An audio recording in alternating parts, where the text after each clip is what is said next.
મિત્રો, જય માતાજી, જય ગેલી અંબે. હિન્દુ ધર્મના 18 વર્ણ તથા બાબરા પંથકના મુસ્લિમ પરિવારમાં કુળદેવી રૂપે પૂજાતા માં ગેલી અંબાના ગોઠી પરિવારને જય માતાજી, જય ગેલી અંબે. હું મનસુખભાઈ કે ડોબરિયા કરજણ અને મારી સાથે કાનજીભાઈ એલ અંટાળિયા સુરત, મહંત બાપુના મુખ્ય સલાહકાર અને મંદિર જીર્ણોદ્ધારના મુખ્ય વહીવટકર્તા. મિત્રો, સૌ પ્રથમ તો આપને જણાવી દઉં કે માનું વાહન સિંહ છે, ઘેટો નથી. જેમ મહાદેવના મંદિરમાં પોઠિયો બિરાજમાન છે, એ જ રીતે મા ગેલી અંબાના મંદિરમાં વર્ષોથી, પેઢીઓથી સિંહ બિરાજમાન છે. તેમજ ગર્ભગૃહમાં પણ મા ગેલી અંબા સિંહ ઉપર બિરાજમાન થયેલા દર્શન થઈ રહ્યા છે. એક ફોટોગ્રાફરની ભૂલ અને અજ્ઞાનતાવશ મા ગેલી અંબાનું વાહન ઘેટો છે તેવું લોકમાનસમાં પ્રસ્થાપિત થયેલ છે, જે ખરેખર ભૂલ ભરેલું છે. હકીકતમાં આજથી 80-90 વર્ષ પહેલાં રાજકોટથી એક ફોટોગ્રાફર માં ગેલી અંબાને ધામ દર્શન કરવા ભાડલા આવેલ અને તેમણે મંદિર પરિસરની અંદર એક મોટો તગડો ઘેટો ફરતો જોયો અને એનો ફોટો પાડી લીધો. ત્યારબાદ રાજકોટ જઈ અને આ ઘેટા પર માં ગેલી અંબા સવારી કરે છે તેવું એક પોસ્ટર બનાવી અને મોટા પાયે વાયરલ કરી દીધું, જેની જાણ હાલના મહંત પ્રદ્યુમનપુરી બાપુના પિતાજી એટલે કે સોહમપુરી બાપુને થતાં તેમણે આ ફોટોગ્રાફરનો સંપર્ક કરી અને આવા પોસ્ટર વાયરલ ન કરવા સમજાવતા એ ફોટોગ્રાફર સહમત ન થતા બાપુએ કોર્ટ કેસ કરેલો, જેમાં તેમની જીત થઈ અને કોર્ટે આવા પોસ્ટર પ્રસારિત કરવા પર બેન્ડ લગાવ્યો, જે હુકમની કોપી હાલ મહંત બાપુ પાસે મોજૂદ છે.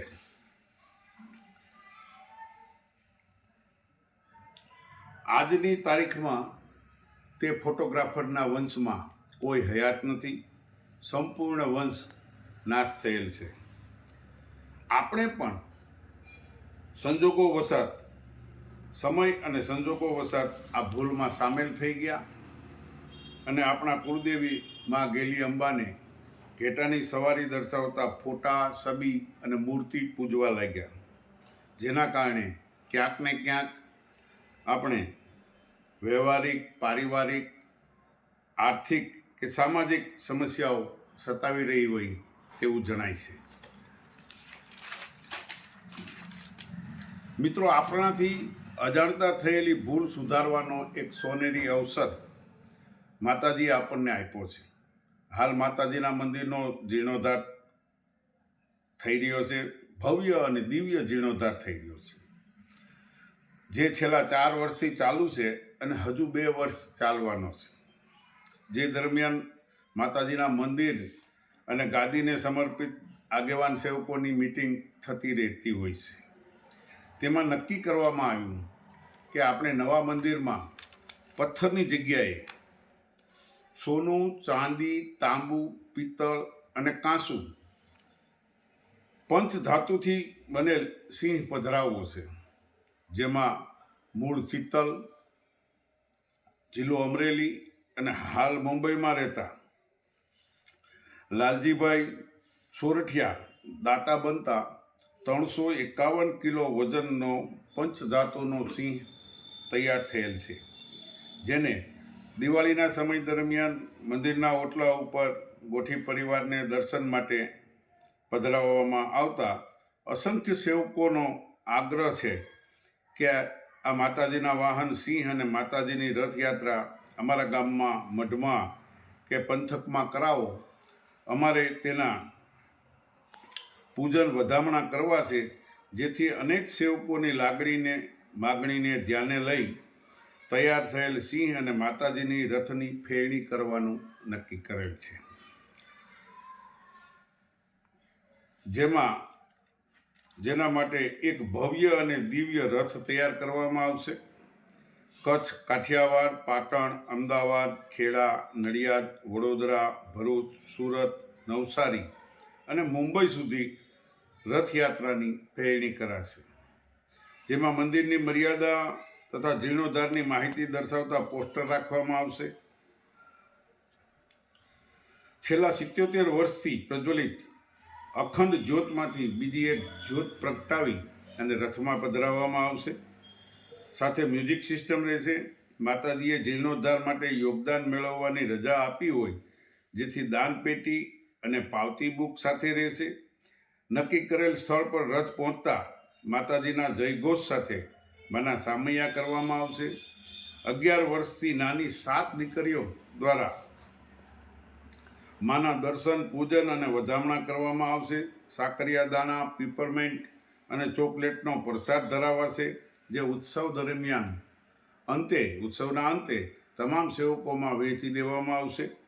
રાસ ગરબા લેવાશે. મંદિરના જીર્ણોદ્ધારમાં કોઈ સેવકે યોગદાન આપવું હોય તો તે સ્વીકારવામાં આવશે. છેલ્લે માની આરતી થાય છે અને ઉત્સવની પૂર્ણાહુતિ કરવામાં આવશે. ઉત્સવનો સમય 1.5 થી 2 કલાકનો રહેશે.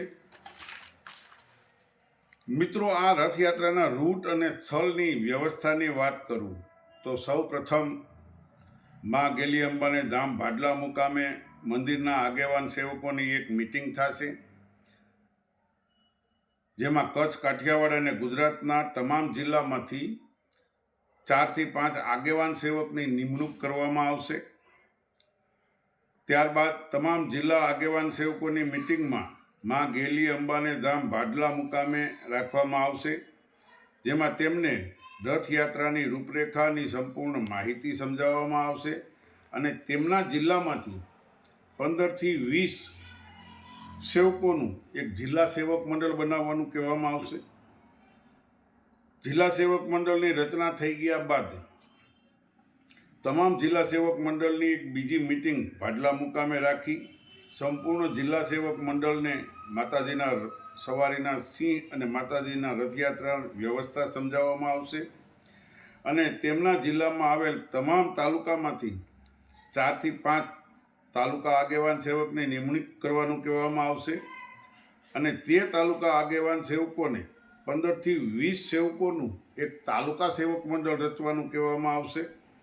તમામ તાલુકા મંડળોની રચના થઈ ગયા બાદ સંપૂર્ણ મંડળોની એક મિટિંગ ભાડલા મુકામે કરવામાં આવશે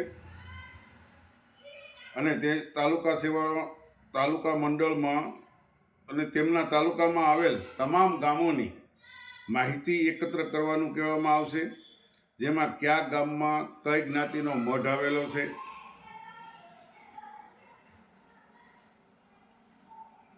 કયા ગામમાં કઈ જ્ઞાતિના કેટલા ઘર છે, જેમના કુળમાં મા ગેલી અંબા કુળદેવી રૂપે પૂજાય છે, તેમના નામ અને નંબરની માહિતી એકત્ર કરી જિલ્લા સેવક મંડળને આપશે અને જિલ્લા સેવક મંડળ માહિતી સેવક મંડળને આપશે. ત્યારબાદ મંદિર સેવક મંડળને આપશે. ત્યારબાદ મંદિર સેવક મંડળ જે જિલ્લામાં રથયાત્રાની ફેરણી કરવાનું નક્કી કરશે, રથયાત્રાનો કરશે, તે જિલ્લામાં જઈ મંદિર સેવક મંડળ તે જિલ્લામાં જઈ અને ત્યાંના જિલ્લા અને તાલુકા મંડળોની સાથે એક મિટિંગ કરી અને રથયાત્રાનો રૂટ નક્કી કરશે.